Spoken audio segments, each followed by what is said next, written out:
Everyone, David van Rauwra here. Welcome to the webinar on SDR, the new role for hypergrowth. Together here with me is Michael Humlet. Hi, Michael. Hey, David. Hey, great being here. Thank you for having me.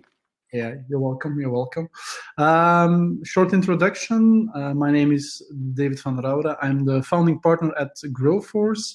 We are a growth marketing strategy and implementation agency, also an online and an offline academy on growth marketing. And today, together with Michael, I'm going to share you our view on the SDR role, etc., also on automation. But we'll get into the headline later on. Michael, short introduction on you. Yeah, after running many sales, large and small teams, and starting many businesses, the last 2-3 years I've been completely focused on how to help startup and scale-ups and large corporates to actually generate a lot more revenue with inbound and outbound, which are a bit on the verge between sales and marketing. And some of that is going to come into this webinar, where I'm so excited to finally be explaining every sales methodology that exists and why we should go to SDR. Great, yeah, looking forward to it. For the people active in this webinar, what are we going to talk about today? Let's maybe take a step back first, Michael. That's okay for you, and look at, what are we witnessing today at companies where you and I or our teams go in? What do we see when we look at the sales organization, sales teams? We're going to talk about the SDR, methodologies, the role of the SDR, his daily routine, planning, tasks, also maybe KPIs and remuneration. A lot of questions afterwards about tooling. We hope to answer on the SDR tooling and automation section. And last but not least, let's take a look at how you can set up and structure your sales organization with an SDR takeaway. So that is what's on the plate for today. Michael, is that okay for you? You want to add something else? Perfect. I just want to add one thing. SDR stands for Sales Development Rep. Another word for it is inside sales. Okay, yeah, that's maybe already essential, David. Yes, it's essential. It's great. It's the tip of the iceberg, but it's a good start. It's a good start. When we look at 2020, of course, we're all over the COVID virus right now, but there may be tough times for sales, but at least we still have to go out there and find customers and sign them up. So let's maybe take a step back and look like, what are we witnessing today? My point of view is when you look at the sales organization, you look at the people inside that sales organization. It's a factor. The products and services you sell, of course, really important, but they are typically for sales guy a given. It's not something that you can definitely influence. You have your sales process and the activities to get into this process from one step to the other. You have these great marketing colleagues, Michael, right? Those people that throw leads over the fence. And hope you make something out of that. And I can say that because I'm a marketeer, of course. Yes, right? I learned to sacrifice small rodents on the altar of new leads, but that isn't always coming. So I think we'll talk about that today, right? Yeah. Of course, as a sales guy, you have some technology that helps you. That can go from an Excel file. Hope you're not in that phase, until like a full-fledged CRM and marketing automation.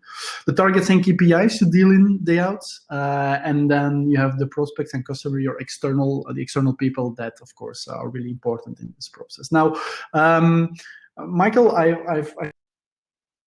look at vacancies that are in Belgium today. When we talk to sales, there are 9,200 vacancies left over the last 2 weeks. So last 8 weeks, sorry. So that's still quite a lot for typical non-sales country, right? Where sales is a bit a necessary evil. So every time when I look at these statistics, it's like a job that is really well sought after. So it's really like, if you want to make a career out of sales, you still can do it. So that is maybe a first takeaway. But then you have all these terminologies: inside sales, outside sales, sales rep, sales development representative, business development representative. What the hell is in fact a sales, and what can we see as a sales, Mike? Perfect. So if you think about it, so every organization has some kind of form of marketing. Can be large, can be small, but the essence of marketing, whatever they tell you, David, it's not branding, but for me, it is leads. You want to get leads. I've been in too many conferences when we had nobody at the booth, and then we went back to the office, and then they said, yeah, but no, it was great for branding. I get it, but I want leads, right? So we have a whole complete setup to generate leads. You get to sales, basically, and sales then they will take you through the process. I'm going to explain that later on. And then basically you come to customer success. In essence, what that role is, a rather new role. What it means is you need to make sure your customers are happy and stay happy and use your software or your service regularly, so they buy more. So they generate leads going back to sales. So if you think about it and you click, David, then sales has two things. If marketing is there to deal in trust, if marketing is there to deal in attention and get all the attention, then sales is there to deal in trust. Sales, their job is to create a relationship, being online or offline, it doesn't matter, but they need to get the trust. And in order to measure that, we need to look at the process. But I know most sales are very chaotic, but there is a process that needs to be stick to. So let's go to a bit terminology. Typically what companies do is when they want to grow either a vertical, a niche, a market, or they just start and they say, we're going to scale our business, they hire a sales. Let's call it a sales representative for now. And they need to do three things. One, they need to do prospecting. Two, they need to do meetings. And three, they need to do closing. So when I do speeches in front of a very large audience, I ask to see hands here. And I say, what's the most essential function of this salesperson? And by the way, of this expensive salesperson, because they tend to be expensive. Yeah, exactly. And most people, when they're junior or they just started, they go like, yeah, it's prospecting.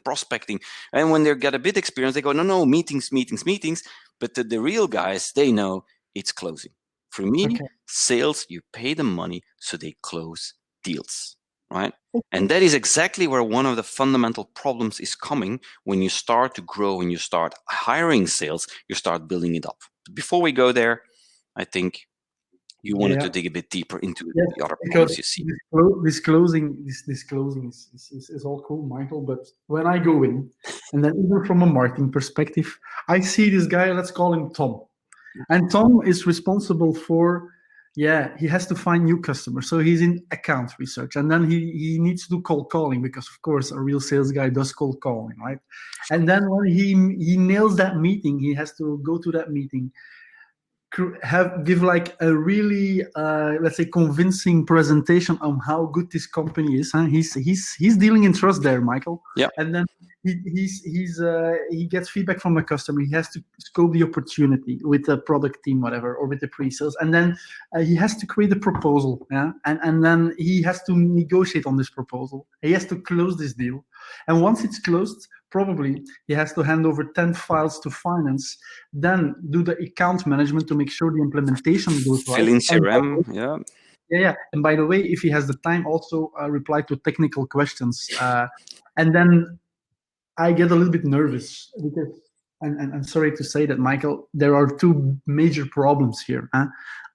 First problem here, and when I ask to the audience, what will happen here is, I have never seen, and sorry for that, Michael, a sales superstar who can do everything at the same quality level. I have never seen a guy that did cold prospection at the highest level and also was the best negotiator, or vice versa. And so what happens is, when you're good at cold prospection, but sorry for my English, you suck at closing the deal, well, your pipeline gets stuck. Your sales velocity goes down. So that's the first thing. And we expect from a sales guy to do everything, because in your sales guy is the necessary. It's the guys with the big car and with the high wage, they need to do everything. That's the first thing. Second is, even if you would have a guy that is good at all of these levels, when he's really good at cold prospection and he has a lot of meetings, and then he goes into proposal creation, the first phase of the funnel will completely drop. So you will get high peaks and low peaks of prospection, and it will not be predictable at any level. So That's definitely something that I see that is really not good. You see the ultimate sales superstar that doesn't really exist. And you have like these waves of cold prospection followed up with waves of first meetings, but like going up and down. So this velocity will get stuck, and it's typical what I see every time. So that's the first one. Second is on the process. You have people have a sales process in mind, maybe somewhere written on a board, and if it's good already in the CRM system, but they have never fully thought about, okay, where is this process stuck? How is it going? Is it like an ideal? Is like a typical flow in 7 steps? People don't have a clue. As a business angel, when I get people in front of me telling me like, hey, David, can you invest in our company? I ask them, show me your sales process. Is it under control? And they look at me like I'm like a cow that's looking at a train that passes by. It's like your sales process, of course, yeah, it should be under control, and it's not in your head or written on a dashboard. You have to have it somewhere digital, and so you can show it to people and discuss about it. Then they say, yeah, but David, we follow the normal, typical, the best sales methodology and the best sales line. And probably you're going to explain that to me, Michael, right now. Because I'm going to explain it to you. Because even if you fill in a CRM system, I mean, there is a certain flow, and we'll talk about how to segregate roles and all of that later. So let me go through a very classic traditional flow, right? So you have the world out there, which is looking for, which has a problem, which is looking for a solution. You come in, and the first thing you do, the first step is qualification. And there are about 27 ways of methodologies to qualify. I'm going to explain very quickly one, which is called BAND, which is, do they have the money, the budget? Am I talking to the right person? Authority? Do they have the need? And do I know in which time frame will it close, right? And once I've qualified them, I go present. Large deals take a lot of time, many presentations. Small deals go very fast. And then eventually I make an offer as a proposal, and then I start negotiating. Then they say yes or no. If they say yes, still no party. When they send the order, most of the time in large organizations, 1 to 2 weeks after, small organizations go much faster. They send the PO, and the party, the champagne can start. Now, you see one thing here, you see that nurture thing in Belgium, David, we are specialists, absolute specialists, world-leading specialists in saying no, and it sounds like this, yes, I think, makes sense, right? So we have something I call the fridge, the frigo in nice Flemish, and that's why I have nurture there, because 15% of those deals can come back into the pipeline, so you gotta be careful. The reason why they're in the fridge is because the need is not big enough. If there's one thing that makes the needle move here, it's the need. Make the problem bigger, things go faster. So let's have a look into activity. What happens when you start? So traditionally, you would have a sales guy. Remember, prospecting, meetings, closing. So go to the next one. Yeah. So what they start doing, new guy starts or girl start, doesn't matter, starts phoning, starts emailing. So there's a lot of activity in the qualification stage. And as we go gradually, then they move to a presentation, they move to proposal. And as you see, the deals decrease, and you get this nice typical funnel example. This is, David, what all of the CRM systems and what every automation experts will show you, and that is what they will promise you. But exactly. I told you I would not swear on this webinar, so it's in the screen what I think, because I've never seen this. I have never, ever seen this, because the reality, if you go to the next slide, you'll see that the reality is something else. Reality is, the moment you start phoning and start emailing, it's a lot of work, and then you start meeting, you go to presentations and proposal. You see there's a lot of work that's being put there, and even while you're doing all these meetings and sending quotes, you don't have time to prospect. So what's going to happen is that the impact of this, which is most pipelines I see, what happens is that you get fluctuating revenues. So basically, this is not a nice funnel. This is what it's called. It's something that looks like that. And the impact of that is fluctuating revenues. And the only way to solve it is something very simple, is you got to build your sales machine in such a way that in one end, you keep pouring fuel in there. Think of Formula One. They drive like crazy, but if they have no fuel, they go dead. So you got to segregate the roles. You got to push it apart, and you have one part which is just creating fuel, pouring fuel, which is leads into the machine, and then the sales machine is getting your deal from A to Z as quickly as possible. Okay, that's the clear. I feel that you're completely overwhelmed, David, by this deep insight. It looks like the shape of a Porsche, but it's probably No, that's another psychology. So the line goes up, right? Yeah. Okay, that's clear. The 2% rule, Michael. Well, here I put 2%, and you see me standing in the lake of rejection. I'm standing up. Yeah. Something I learned is that whatever you do as cold approach, and you're going to quickly explain what all the approaches are, but I realized that cold calling, cold emailing, whatever you do cold, it always comes down to 2% hit ratio. And how shitty your product is, or how shitty your website is, you will still get the 2%, because there is always somewhere a house that is burning and they're looking for a fire extinguisher. So for me, if you want to scale your business, it's not about the 2%, it's about the 98%, which has two flavors. A part of them will never buy your stuff, and another part, they're not ready to buy yet. So we gotta go there. We gotta go do something else.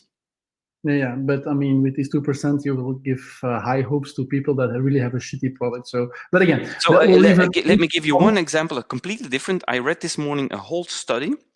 A guy went on Tinder, added 10,000 ladies, and the question was, what's the hit ratio, right? I'm not going to go into details of all the bad words, the hit ratio. Guess what the hit ratio is? 2%, my friend, 2%. Okay. Yeah, so yeah. Let's make this A-rated for kids at this episode, so let's move on. Get lucky. Yeah. Strategy get lucky. Great. So still one step back. Okay, imagine the guys have thought about, okay, the lead generation process is not so straightforward, but then we're looking top of the funnel. We're going to fill it with leads. Let's not maybe call it qualified leads, but at least we're going to do something to do lead generation. And the first thing we do is typically a mix of cold calling in Belgium, done by the rep or typically by the call center, all those call centers. And then the cold personalized email.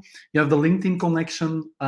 You have the lead generated by the marketing team or by the website leads, as they call them, and the typical networking and referral. Now, cold calling, Michael, you like it or you don't? I do like it if you do it in the right way. I wouldn't call it cold calling. I would call it lukewarm calling. So you don't call completely out of nowhere, but you kind of prepare it a bit. Yeah. Okay, so some data. 63% apparently of European sales reps say they hate cold calling. Yeah. It doesn't surprise me, because a lot of people say, yeah, okay, David, but I hate cold calling, and the other guy on the other end of the phone doesn't like to be cold called. Well, I try to challenge that typically, because out of a study shows that, and it's a global study here, like high level of percentage of C-level executives and decision makers, they still want to be contacted on the phone, right? And the same study that you have the 2%, it shows here as well. It generates still some face-to-face meetings, some video calls, and over time, a lot of them get qualified because they heard the voice. That was the first touch point of the company with them. Maybe they get some quality marketing material. So, and after all, 18% typically gets qualified after a cold call. So that's not so bad. Can of course be negative, but also positive. Get qualified. But then, Michael, David is calling. And this is our prospect list. What we see typically here is like the Excel. Here it's already digital Google Sheets. The cold calling lists as static as can be. What I mean with static is, Michael, they draw somewhere a list, or they scrape a list that is like outdated from the moment, of course, you scrape it, and with no marketing intelligence whatsoever behind it. It's a cold list, it gets shared, it's outdated, and so a lot of people lose time and money with that. On typical, if you have like one person doing full-time this cold calling or outbound, 546 hours of cold calling per year are wasted. If you get calculating the money that goes into that, I mean, crazy. And on the other side of the team, the marketing guys, they invest thousands of euros on marketing automation. So that is balance. When we look at how many times if you would be a prospect, how many times you've been called, you get one time a call, typically then it's over. And what happens is, of course, the more you call, the more chance you have of making that contact, and that it shows here. Huh? I mean, the more you call, the more chance you have. But most of them, sales rep, they do proactive cold outreach, let's say 2-3 hours a week. And then they stop. Of course, they cannot do this repeat over and over again, and so they miss chances of getting these contacts. It's a continuous effort, cold calling. Then the sales guy saying, yeah, those marketing leads, they are really low quality. Well, why do they say that? Because they expect from marketing that somebody's directly ready to buy, that they shouldn't do any more qualification. They say, yeah, but it's not a decision maker, or there's no clear interest in our product or service, or yeah, there's no defined timeline. And of course, it's a little bit their job to qualify it and to like you say, Mark, to largen the need at that point. So, these complaints are often not really well argumented. And then when we look at how fast sales guys follow up these leads, yeah, a lot of them, if it's an HBR source here, within the 5 minutes, typical American, they follow it right away. But like majority is not, it takes more than 24 hours to follow up on a lead, or even no reply. I mean, do you see that often, Michael? A lot of no reply. One of the things that frustrated me the most was I was working in a company, software company, and we would generate leads. And then they would be sent to the sales guys, and then the sales guys wouldn't even pick it up. They wouldn't even watch it. I would go nuts with that behavior. Yeah, and so that's often the case as well. And so a lot of money is poured into the top of the funnel. When leads come out, or it's not really followed up by marketing automation, or sales is not really hooking in there. So that's really a big issue. The subject of cold emailing, Michael, emailing. Does it still work? I do love cold emailing, but again, in the right way. I think you can do a lot with it if you do it in the right way. Okay. Maybe first thing is that I get, like, I would say a lot, but at least 4 or 5 times a week, I get like a typical cold email template in my inbox. And the thing is, first of all, by the time after 2 or 3 years, you have seen them all. Yeah. So it's already like, right. Second, it's more and more the case that these templates, because they're sent through global, like on crazy amounts, spam filters notice them.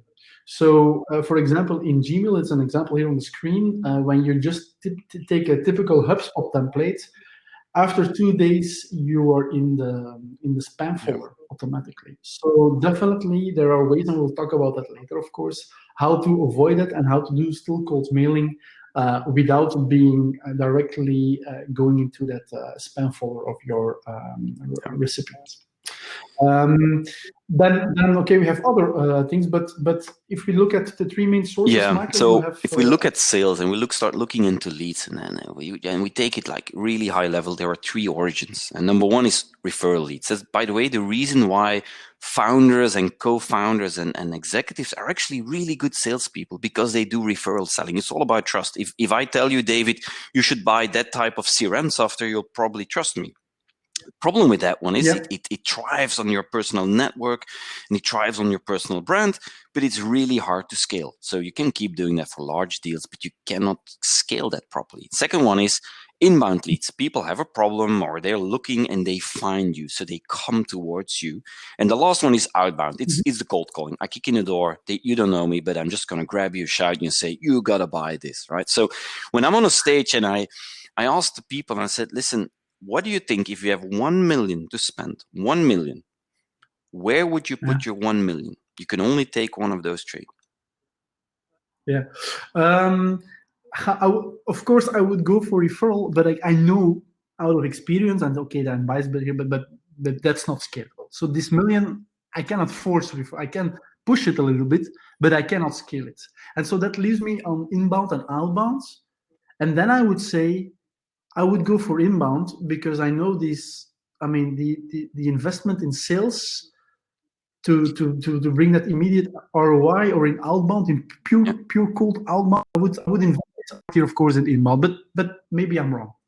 You're actually completely right. I would invest it fully in inbound. I used to be the Mr. Outbound, and I would spend a lot of money there, and it looks like a shortcut. In the first instance, a lot of B2B organizations do a lot of outbound, and it looks like a shortcut, but you got to balance it. We explain that later, but I think you should for sure spend it a lot into inbound, because that's when people find you, they come to you, you can actually scale faster. The second thing you have is you also control part of your destiny, because you can control how the flows is, how the world is actually looking towards you and how it goes. Okay, clear. Yeah, SDR, but you already replied to that. The inside sales function, Michael. Yeah. Can you tell a bit more about that? But before you do, Yeah. of course, I'm here, of course, with my statistics, the data guys, the growth marketeers. There are currently 9 vacancies on an SDR. So are we not going to meet here, So two things. One, I think if you look at Belgium, this is Belgium. This is Belgium. This is Belgium. So Belgium is for them in SDR is rather new. One, also a lot of people, the word SDR, sales development rep, is very American. If you would look for inside sales, you probably have a lot more. What I see, it's only picking up speed the last 2-3 years. But if you look into the fast-growing companies, some very fast. Let me give you some software companies like Team Leader, Showpad. These guys, they all use this type of system, and they've been training masses, lots of them. But I feel that people are not really there looking for the right type of people. So if you go to the next one, okay. I want to show you like the full every model that exists in the world. So if I work for a lot of investors, and investors, when they look at any business, they always say, yeah, but we got to calculate the CAC. And basically what it does is, how much does it cost to sell? That's in essence the calculation they make. There are many ways of calculating, and here I wanted to share. So if you look into the models, what you see is that it starts with freemium. Free is never really free, because you always have to pay some money for a server, whatever you want to do. And then we go to no touch, which is basically, let's say, the bol.coms, the Amazon, the Zalando, all of the transactional type of business. Then we get to the inside sales models, where you see that the cost is pretty moderate. Then we come to field sales, which is the very classic traditional sales. I have a sales guy goes out.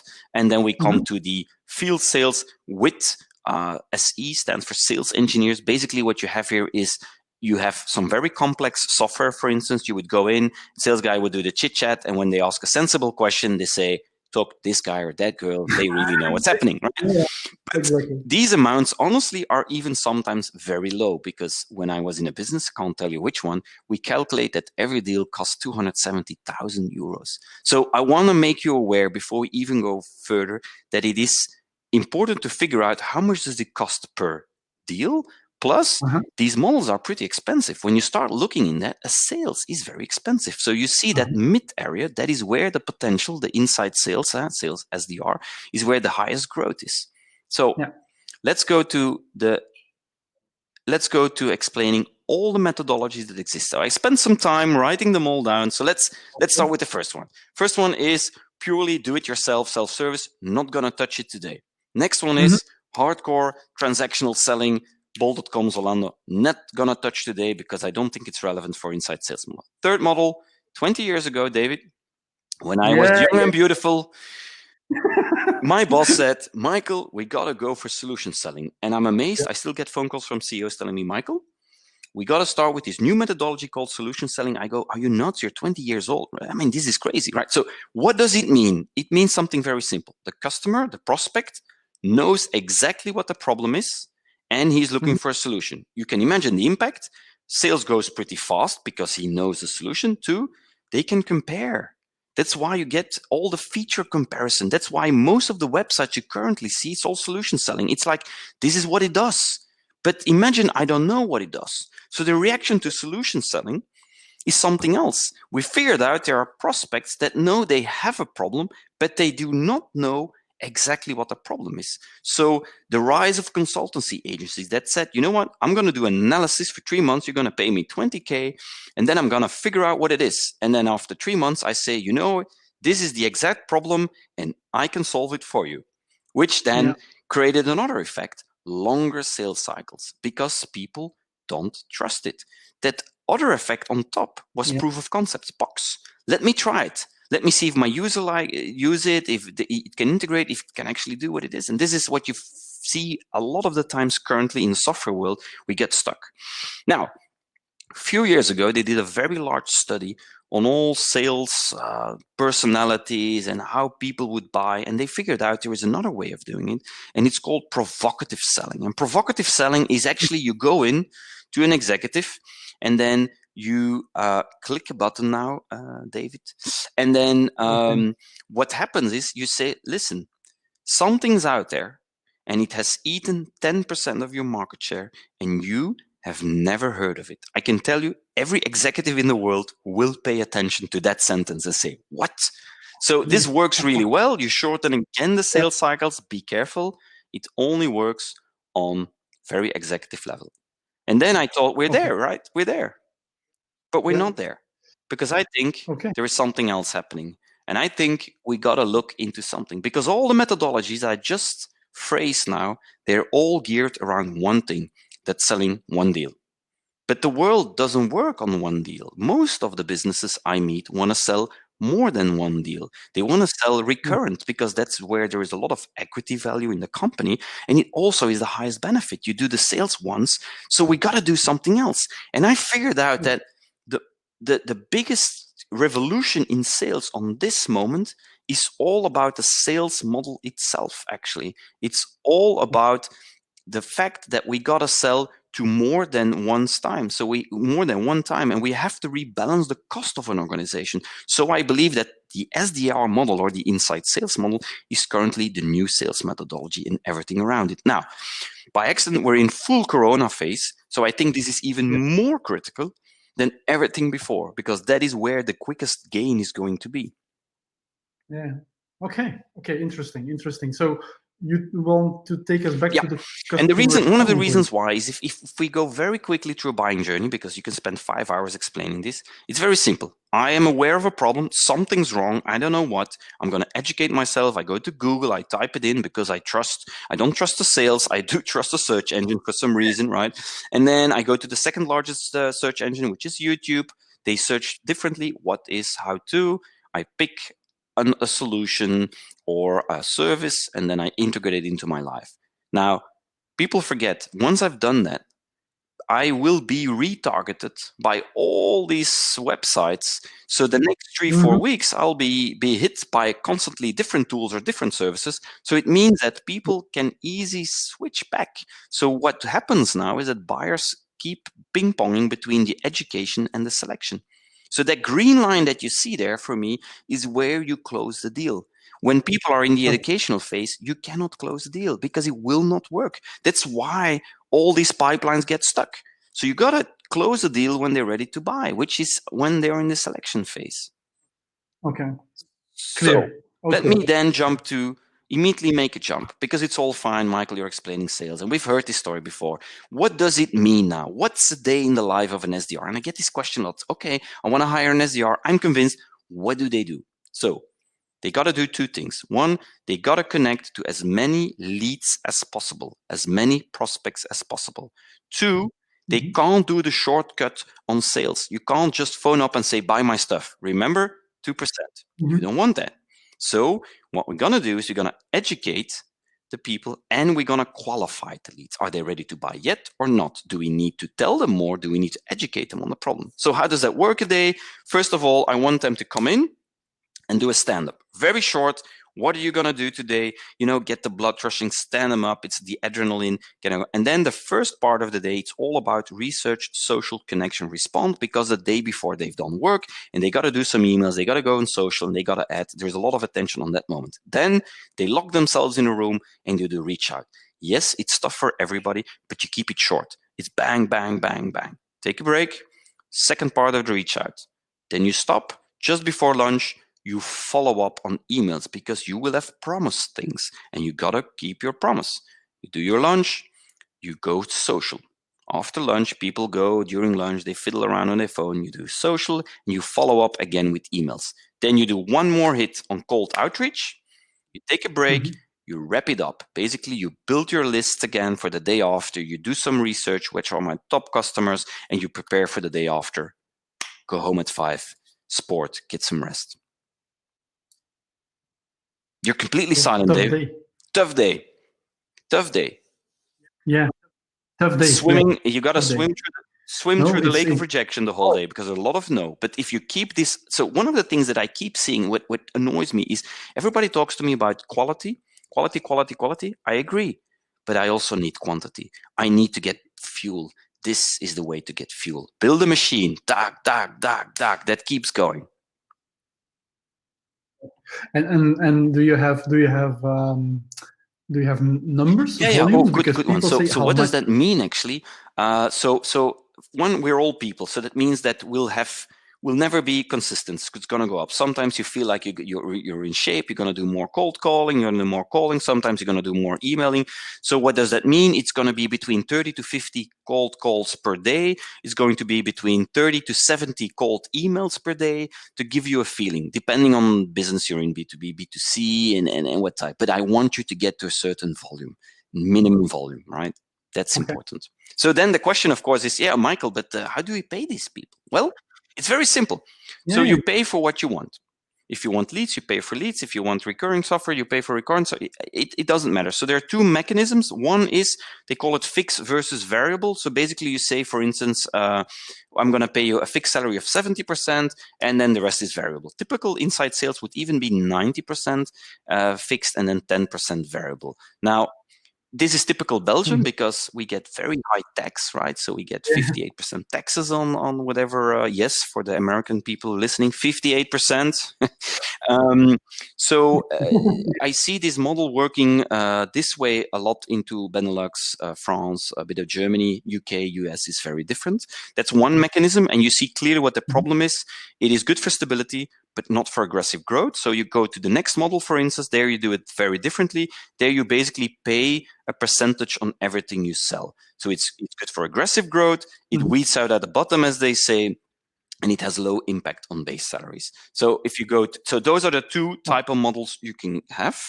Sometimes I see something more, let's say more exotic, where they basically say, I'm going to pay you per meeting you've got. I'm going to pay you on certain results. You can try all of that.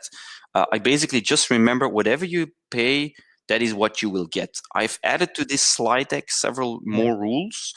More examples. You can get the slide deck if you. I think they're gonna mail you Growth Force. You get the deck. There is a lot of stuff. I'm not gonna explain all the details, but I've explained it very well. If you go to the next one, you see another example. For instance, go to the next one.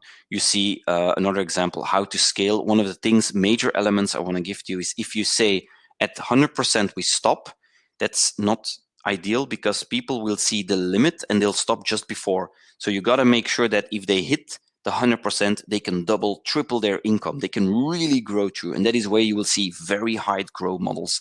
These are exponential models. I love them. I don't see them a lot, but I mean, if you're out of costs, you're out of risk. So why don't you just go for it, David? Tell me, go for it, David. Exactly. Yeah, I will, because then, okay, you figured it all out. You have a guy with the planning, you have the guy with remuneration. That's all cool. And then they ask, yeah, David, what's the best CRM so this guy can get efficient? And so maybe before I dive in, Michael, I would say then, so how do you see that if we combine both, then the machine consists out of the marketing fuel, where we generate leads, and the leads are based on what I call beta. So people want to read something, and we got to produce it at high speed so that there's a lot more leads coming. You want to explain how to distribute all of that. And then secondly, you have the sales machine, where it's all about how quickly can you move a deal. It's pipeline velocity. And you measure both, always the same thing. You measure a piece of quantity and you measure a piece of quality. That's how you have optimum results. Okay. But let's take it one step back, and you say you're already talking about two components. Say, David, and the sales team, they only should talk about the CRM. What's the best CRM system? Well, this is the sales technology landscape this year. Good luck choosing. That's the first thing. Everything, of course, starts with the process. What type of process do we support? Second, really important question here, does the CRM deliver value and intelligence, read insights to be better at closing and not, and I see it all the time, 95%, just dumb data inputs. David at email-address.growforce.com and deal at 3K euros and make sure it's up to date or you don't get permission. That's what I see in Belgium. And then when we talk about the second part, Michael, the marketing technology stack, that's even way out of line. 2019, 7,040 monitored qualitative tools with a quality management system. I mean, all the tools that are in beta and MVP around it is probably 10 times bigger. It's crazy. Try to choose in this type of landscape. So everything goes back to what is your process. Now, we are all retargeted and targeted with the all-in-one systems, Michael. The autopilots, the HubSpots, the Pardos, the Marketos, everything. Yeah. And so people say, okay, when I only need to buy one license. That's really good. Everything is in one system. There's no data flowing around, so let's go for it. I don't think so. Just a question. You always have to compromise. You always have to compromise if you do that on one or other functionality. A good example is on HubSpot. If you try to build a landing page, you need a marketeer to come up with the messaging and or a copywriter, but you also need a coder and a graphics guy to build it. And then even at that phase, it's not even like you want it. It's really difficult to experiment. So, for example, with HubSpot, and I don't want to shut HubSpot here because HubSpot is an okay tool, but you always have to compromise on one or other functionality. And so our vision at Growforce is when you build your growth stack, CRM, marketing automation, and all tools around related to prospection, go with a network of tools, sort of a decentralized automation, where you have a sort of a network of tools. They all talk to each other. They can all be connected through Zapier or through API. It's really easy, native integrations. And when one or the other doesn't really work well, for example, sometimes the Livestorm app, Michael, doesn't really work well, and you're not happy with it. So what will happen is that you take it out and you replace it by another, and you don't have to throw away all the systems, and you don't need to change, and everybody in the team is motivated because they work with their tool. And so it's no more excuse to say, yeah, but the CRM, I don't like it. Understand? So this is really important that you go to a decentralized automation. And of course, you feel it coming. We are going to create a sort of a blueprint because, again, I want to show and I want to know as a leader, sales leader or marketing leader or CEO, that I have my sales process under control. Yeah. Here what we see is a CRM system connected to a marketing automation system, and the marketing automation system is going to push one important currency, Michael, to the CRM system. And what would that currency be? The currency is the lead score. And people say, yeah, David, the lead score, of course, and we do this, and I never see this in companies. Do you see it? Very rarely, but I also have to say it's hard to implement. It's hard and it's not hard. I mean, it's a matter of discipline, and it's a matter in how you want your sales and marketing team working together. We've been talking about the leads not being good enough for sales and sales not following up. How to make all of that aligned and transparent is just with implementing lead score. And I think you can do it in one day. In one day, you can basically start to align your sales and marketing team. How you do that? Well, you do it in two phases. First of all, we do the basic old school segmentation from the times of spin and solution selling, Michael. What we're going to do is a basic segmentation on company data. We're going to see, like, okay, which type of company size, in which industry, etc. And also, who in these companies are we going to target? It's static data, but these data don't change a lot. So if a lead comes in, for example, out of a high target industry and it's a decision maker, he will get a higher score versus somebody lower down the chain, a lower score. And then the second part is your buyer persona behavior, because a buyer persona versus an ideal customer profile is different. Buyer persona measures the current behavior from now, from today, from last week. How did these people go and work with the content, with the digital things that we have pushed on LinkedIn, on our blog, on our webinar, whatever? What have they done? And what are the actions that they are taking, will be taking in the next weeks? And then it's based on a good basic segmentation and customer behavior. And then you get a really good lead score, right? And then something magically happens, Michael, because the sales guy in the morning comes in your planning. We're going back to your planning. He comes in, he has to do his cold outreach. Now he's going to get smart outreach, because it's really easy to segment on lead score, because he knows that the guy that last night, when he was frustrated about the solution he's working with and was looking at the pricing page of his company, he's going to call him right away, because this guy will make sure he gets a high lead score. And that's when and that's how you motivate your sales team. That's how you get efficient and really to the point lead score. And this is how marketing definitely shows value to sales. And those two teams start to talk about the same thing. Yeah, getting more leads in and getting more qualitative leads in. And it's not so difficult to do. It's just a matter of discipline and getting all the heads in the same direction. So I agree that if you don't have any guidance, Michael, it's not so easy. Mm-hmm. But when you look at it from those two perspectives, it's not so difficult. Then the other part, okay, imagine that marketing gets all these leads. There was already like a lead here falling off the tree. But when marketing gets all of these leads over the fence, and then typically the sales guy don't respond as fast as possible. Of course, you can solve it with technology. A good example is the use of SMS. I had a couple of years ago, I had a software in the construction industry, and what happened when somebody requested a demo through Twilio, automatically we sent a personalized SMS thing, and here below we see the template. Hi, first name, just saw your demo requests. Are you in front of a screen right now? I have 15 minutes time available to provide a demo. Regards, the name of the SDR. And this is the way, like, there's a marketing lead from the phone or mobile phone number of the rep. An SMS goes out. The reply comes into the message box of the rep, and he can set up a call. And this is something really easy to do. It's automated, and then it avoids being dropped into a sort of a spam folder or an email or on a list. This is how marketing can support the direct action of sales, and the conversation is a needless handover between both parties.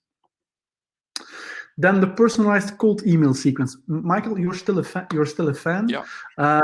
What you see here is a graph. I took it from the web. On a global scale, typically people reply on the 7th email. Now, let's look at this at the European context. I wouldn't send an email in 2 weeks. What our US colleagues typically are used to get in their email box or send out. If you do 7 or 8 emails, I would spread over 6 months or over a year. But it's just the case that if you build smart, personalized cold emails, you will have to have a sequence set up, because people attention rates drop. And so you have to capture their attention. How you do it? It's typically you're going to work in a sequence and smart sequencing. What I mean with smart sequencing is it should look like normal conversation. Yeah? It should not look like MailChimp templates. It should look like a normal conversation where when you send the second email, you refer to the first email. You vary in your headline. You try it on a different way, on a different approach, because the first approach didn't work. So there should be definitely some intelligent sequence. The best advice, David, I have here is try and write like you would talk to somebody on a reception, like you've never met, but in real life, you don't say crazy stuff, right? You try, and it's the same on LinkedIn and all the social channels. Sometimes I have to say, people, you really think people want to read that? You would never say that in real life. Just say stuff you would say in real life, right? Exactly. A couple of good examples here is and again, I will not go into detail, but like see that it's readable on a mobile, talk normal, and try to not too much sell yourself. Here below, email 2 is already like maybe too much selling about we work with company X, Y, and Z. It's more on okay, this is what we maybe can provide from value, and of course, push value up front. Instead of saying what you do, give them some value. I'm not saying show a case, but here is a how-to guide, how to use things, or how you can help yourself with setting up A, B, and C. Way more helpful, and you will get more, let's say, pro bono at somebody, or a favor of somebody which you have sent some value to. So that's maybe really important. Michael, do you agree that SDRs sometimes have to close their, let's say, basic or small deals? So themselves? Typically, depending on what the company is selling, typically what you see, for instance, is smaller software. Then SDRs could do the full chain. So what you do is a split. They would do the larger deals, or the more strategic prospects would be given to sales, but they would do the small. They would do their own demos, and they would be able to close, which for them sometimes is a lot of fun, because they can control their own process. Otherwise, they sometimes always have to throw it over the fence. So for me, it's balanced. Sometimes they do it, sometimes they don't. Really depends how you set up your mechanic and how you build a team. We talk about that in a few slides, by the way. Yeah.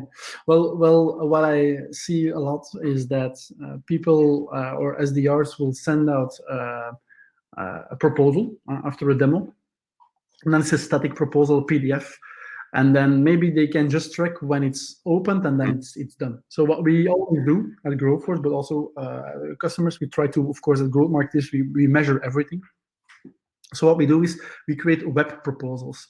Web proposals where we make sure everything that the customer does with our proposal is tracked. How much time he's looking at pricing, how much time he's looking at the scope of the proposal, the how-to, etc. So that is really, really important. And also that first of all, that you know when it's opened, when it's reopened, and when it's sent through to somebody else. How we do and how we make sure that then gets even more attention into the team. Well, we have one big Slack community in our teams, or with our customers set it up, and then you see sales and marketing coming together.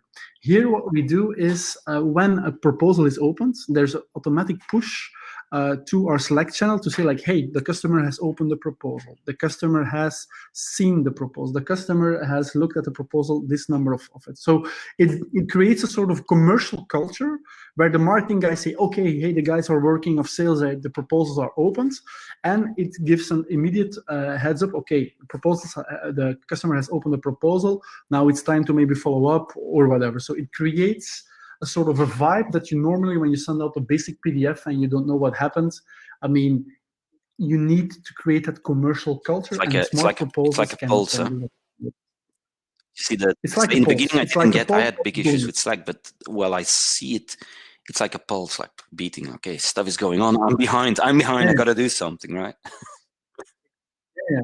Exactly, and also like the marketing guys see what the sales guys are doing, and we'll show an example later on, vice versa. An interesting statistic, I could have also given it in the first couple of minutes of our webinar, but the number of leads that were generated through web forms was at a high peak in 2018, and since 2019 is dropping off. Do you know why that is, Mike? Yeah. Chatbots, but I think I always make the comparison with the web form. You go into the store, you want to buy that MacBook that is really shining in the store there and behind, and then you go in, and then they say, yeah, welcome, fill in the form, we'll get back to you. Immediate gratification, right? Yeah. Awesome, but that's what happens. Right? That's what happens in the mind. And if you're lucky, you still get an email. But sometimes it's just like, "Thank you," and then that was it. Then, so that's why, of course, chatbots comes in, and I think, from my standpoint, an SDR has to play an important role in that. Why does he has to play a role? Because it's direct to customer or direct to prospect. So here is an example of a chatbot directly setting up a call as a call to action with a sales representative. So a chatbot, look at it as a direct connection to you and the customer. What we typically advise at Growforce is that when you're starting to experiment, and people say, yeah, which playbook do I need to do? Start with putting up the most asked question that you get in face-to-face meetings. You know what that is for us, Michael? What is growth hacking? No. how can I use the KMO grant? Yeah. Of course. And B grant? How can I reduce my invoice that I will get from this? That is, of course, a typical Belgian example, but that is, if I push that up, we know that statistically the chats will go up and I will get in touch with people. So definitely chats should go directly to the SDR, and the SDR should have priority on that. Example of Growforce, I think of February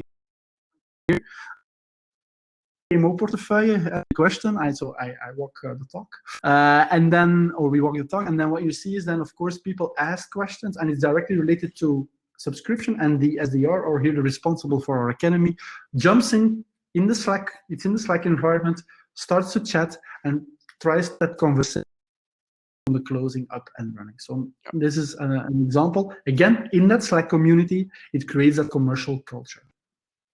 Another one is connecting on LinkedIn. Now, of course, we're not going to do the whole social selling thing again, but know that if you offer value up front, your network will grow and your conversations will grow, because that's what's the role of the SDR, quality conversation up and running.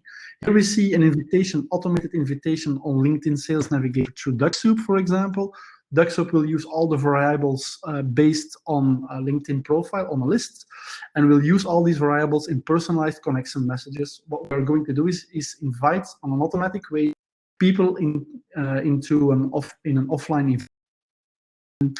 And of course, this is really something that is perfectly scalable. It sets up the conversation, or people will come to the event or start a conversation with you, and your SDR can pick in and go for and qualify that lead further.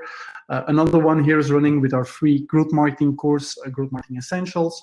We offer that up front. People say, hey, thank you, David. Really nice that you provide this, and the conversation will continue. So offer value. When you offer value, you get attention, people will be grateful, and you're on a good level to start that sales pitch. Now, all of this cool stuff and more cool stuff, of course, we can talk hours about that. You have to probably change your organization, because you have these two sales guys. Remember the slide, the sales guy running around doing everything. How am I going to start, and who do I need in my sales organization, Michael? Who do I need? Well, before you have a head start on the structure, again, make a sort of a sales flow, make a sales process, write down here what we see. The green is the marketing activity. We start on the left side from anonymous contacts, go through known contacts, raw leads, qualified leads, customers, and ambassadors. Well, everything green is the marketing team. Yellow, communication and maybe content writing. Blue is everything the SDR, and you see the SDR is at a certain level doing lead generation things, people pushing from anonymous contacts to known contacts. And if you map that out, you will quickly see what goes wrong where. Now, here I have a process, but who is going to do what in that process? And Michael, that's maybe something for you to... Yeah, so clearly what we've said is that you have sales that goes into prospecting, doing meetings, closing. So what we do is we're going to add 1 or 2 inside sales. And for the inside sales, there are 2 types. You have the sales SDR, so the sales development rep.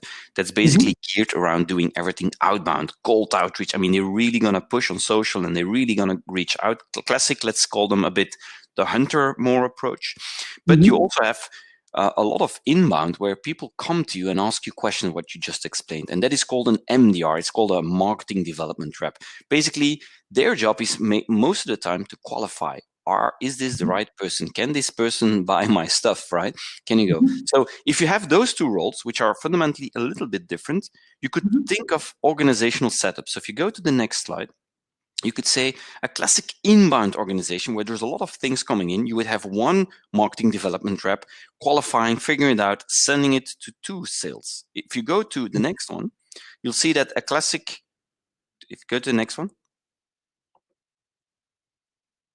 Yeah.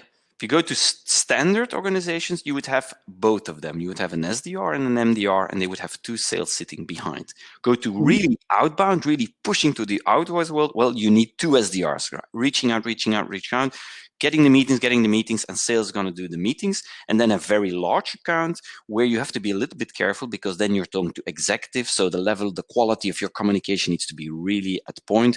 What you do is you make a very close team with an SDR and a sales, and they'll both be mixing roles to really be efficient. So this way you can basically combine. You could actually do that in one company in different segments. So I sometimes have one MDR taking care of two sales, but the same MDR would then also take care of another one. And then you can be very flexible in the way you set up this type of organization. Okay, clear. So that then brings me back to my schedule. Then you have below, you see all the arrows. It's not so nice as your graph, but it's a working graph. You can flesh out, okay, who to do what, and you can get KPIs. You can put KPIs to people, say, okay, the MDR, your KPI could be generating X number amount of leads, as qualified as possible, but that's not his or her concern. At that point, it's generating these leads.